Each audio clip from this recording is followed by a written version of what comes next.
Merci à vous. La parole est maintenant Monsieur Paul Molac pour le groupe écolo pour 5 minutes.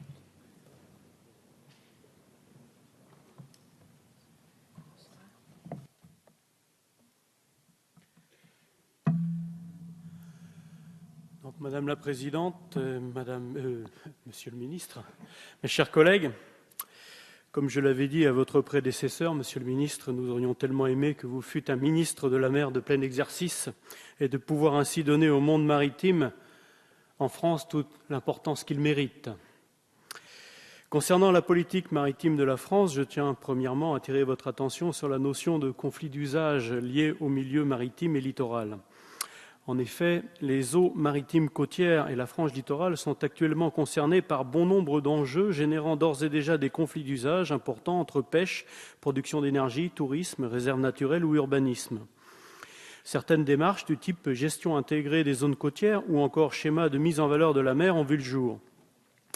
Elles ont permis, pour certains secteurs littoraux et maritimes, de confronter les besoins et les attentes des différents acteurs des territoires concernés afin d'organiser les usages en fonction des besoins et des enjeux environnementaux.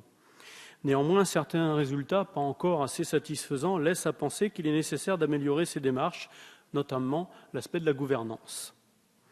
Cette question devient de plus en plus importante car certains usages maritimes et littoraux sont amenés à évoluer rapidement, permettre l'exploitation des ressources naturelles, pour favoriser le développement économique tout en préservant un fonctionnement global de qualité, favorisant les écosystèmes marins et littoraux. Voilà des points de développement qui nous paraissent de grande importance. Deuxièmement, il convient de remédier à la trop forte concentration du transport maritime en France.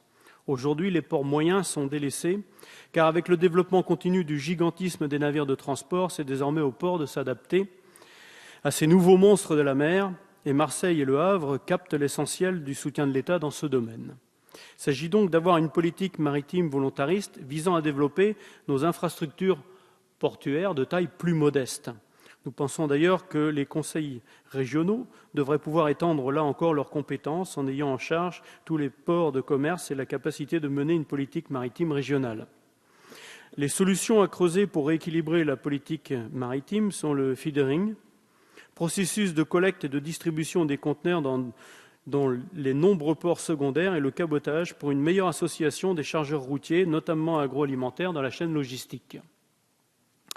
Par ailleurs, nous nous félicitons que le gouvernement ait enfin pris la pleine mesure du potentiel de développement des énergies marines renouvelables, notamment grâce au lancement d'appels à projets et la création du Comité national des énergies renouvelables en mer. Pour l'hydrolien, un dispositif de soutien aux premiers projets pré-commerciaux a ainsi été lancé.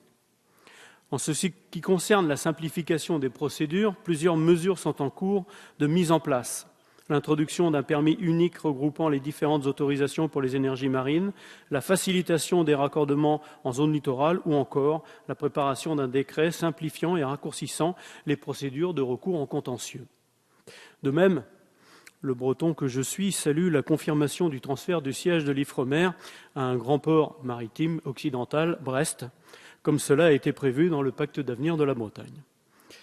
Enfin, avec le navigateur Jo Le Guen, nous avons attiré l'attention des ministères concernés et du secrétariat général de la mer sur l'opportunité de voir créer un groupe de travail au sein du Fonds international d'indemnisation pour les dommages dus à la pollution par les hydrocarbures, le FIPOL, sur la question de l'indemnisation du préjudice écologique.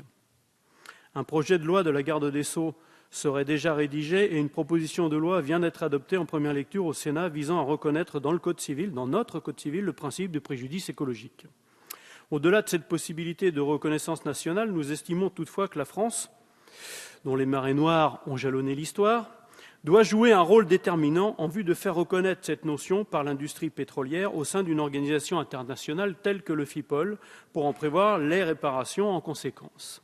Il convient de rappeler que lorsque la délégation française au FIPOL avait soulevé la question de la réparation de préjudices écologiques à la suite de la catastrophe de l'Erika, cette proposition avait été rapidement écartée compte tenu de l'insuffisance des fonds disponibles pour indemniser ce nouveau type de dommages.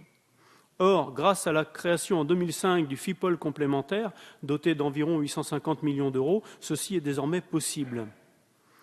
Aussi, pour contourner la difficulté persistante de l'évaluation du coût financier du préjudice écologique, on pourrait imaginer qu'il verse à ce titre 10% des sommes qu'il aura consacrées à l'indemnisation des victimes d'une marée noire.